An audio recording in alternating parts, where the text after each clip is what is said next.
Asha's kitchen വേൾഡിലേക്ക് ഏവർക്കും സ്വാഗതം. ഞാൻ ആശ. നമുക്കിന്നൊരു ചൂരക്കറി വളരെ ടേസ്റ്റി ആയിട്ട് എങ്ങനെ തയ്യാറാക്കി എടുക്കാമെന്ന് നോക്കാം.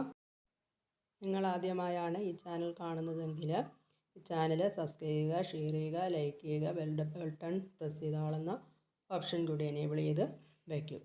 അപ്പോൾ ഇപ്പം നമ്മളൊരു ചൂര എടുത്തിട്ടുണ്ടൊരു മീഡിയം സൈസ് ചൂരയാണ് എടുത്തിട്ടുള്ളത്. അതിനെ നമുക്ക് കഴുകി വൃത്തിയാക്കി എടുക്കാം. ഇത് കഴുകി വൃത്തിയാക്കി എടുത്തിട്ടുണ്ട്. ഏകദേശം ഒരു മുക്കാൽ കിലോയോളം വരും. അത്രയാണുള്ളത്. ഇനി നമുക്കിതിനുള്ള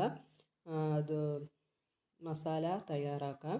ഞാൻ ആദ്യമായിട്ട് 1.5 കപ്പ് തേങ്ങ, 1 ടേബിൾ സ്പൂൺ ഉലുവ, ഒരു 3 ചുവന്നുള്ളി, ഇത്രയുമാണ് എടുത്തിരിക്കുന്നത്. ഇത് മൂന്നും കൂടി മിക്സിയിലിട്ട് നന്നായിട്ട് അടിച്ചെടുക്കുക. അടിച്ചെടുക്കുമ്പോൾ ഒരുപാട് ഫൈനായിട്ട് അരയേണ്ട കാര്യമില്ല.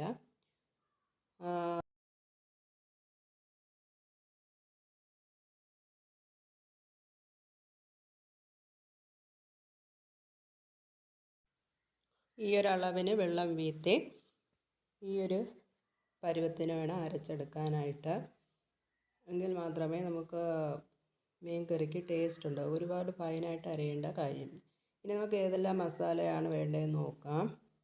ഞാനിവിടെ ഇപ്പോൾ ഒരു 4 ടേബിൾ സ്പൂൺ മുളക് പൊടി എടുത്തിട്ടുണ്ട്. ഒരു ടേബിൾ സ്പൂൺ മഞ്ഞൾപ്പൊടി നിങ്ങൾക്ക് ആവശ്യത്തിന് എടുത്താൽ മതി. ഞാനിവിടെ 1 ടേബിൾ സ്പൂൺ എടുത്തു. നിങ്ങൾക്ക് എത്രയാണ് ആവശ്യം അതിനനുസരിച്ച് എടുക്കുക. 2 ടേബിൾ സ്പൂൺ മല്ലിപ്പൊടിയും എടുത്തിട്ടുണ്ട്. ഇത് വേണമെങ്കിൽ വറുത്തിടാം. വറുക്കാതെയും നന്നായിട്ട് ഉണക്കി പൊടിച്ചെടുത്തതാണ്. വറുത്തിടുന്നവർക്ക് അങ്ങനെ ഇടാം. അല്ലാത്തവർക്ക് ഇതേപോലെ അങ്ങ് അത് യോജിപ്പിച്ചാലും മതി. ഇനി ഈ ഒരു അളവിന് പുളി എടുക്കുക. പുളി വെള്ളത്തിലിട്ട് വയ്ക്കുക. വെള്ളത്തിലിട്ട് വയ്ക്കുമ്പോൾ അത് നന്നായിട്ട് കുവന്ന് കിട്ടും. അതൊന്ന് നമുക്ക് പിഴിഞ്ഞെടുക്കാവുന്നതാണ്. ഇനി കുറച്ച് ഞാൻ ഇവിടെ കാന്താരി മുളകാണ് ചേർക്കുന്നത്. നിങ്ങൾക്ക് കടമുളകും ചേർക്കാം.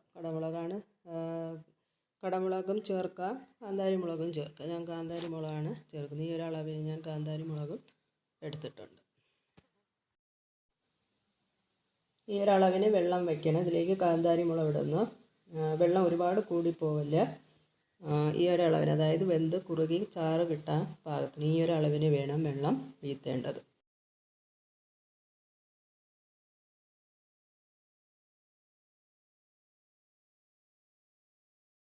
വരുന്ന ആ ഒരു പരുവാകുമ്പോൾ നമുക്ക് അടുപ്പിൽ നിന്ന് വാങ്ങാം.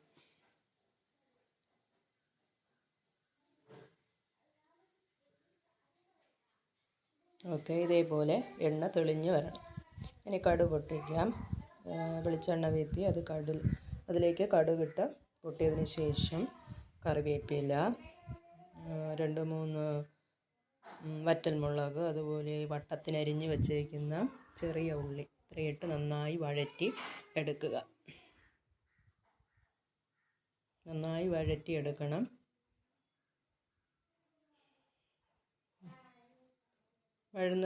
വഴന്ന് വരുന്നത് വരെ ഒരു സ്പൂണിട്ടിങ്ങനെ ഇളക്കി കൊടുക്കും. എണ്ണ ഞാൻ കുറച്ചാണ് എടുത്തിരിക്കുന്നത്. ഒരുപാട് വേണ്ട. ഈ ഒരളവിന് മതി. നന്നായിട്ട് മൂപ്പിച്ചെടുക്കുക. മൂപ്പിച്ചെടുത്തതിന് ശേഷം നമുക്കതിനെ കറിയിലേക്ക് യോജിപ്പിക്കാം. അതായത് ഉള്ളി ബ്രൗൺ കളർ ആവുന്നത് വരെ വഴറ്റുക. എന്നാലേ ടേസ്റ്റ് ഉണ്ടാവും. ഈ വീഡിയോ വാച്ച് ചെയ്തുകൊണ്ടിരുന്ന എല്ലാവർക്കും എൻ്റെ നന്ദി.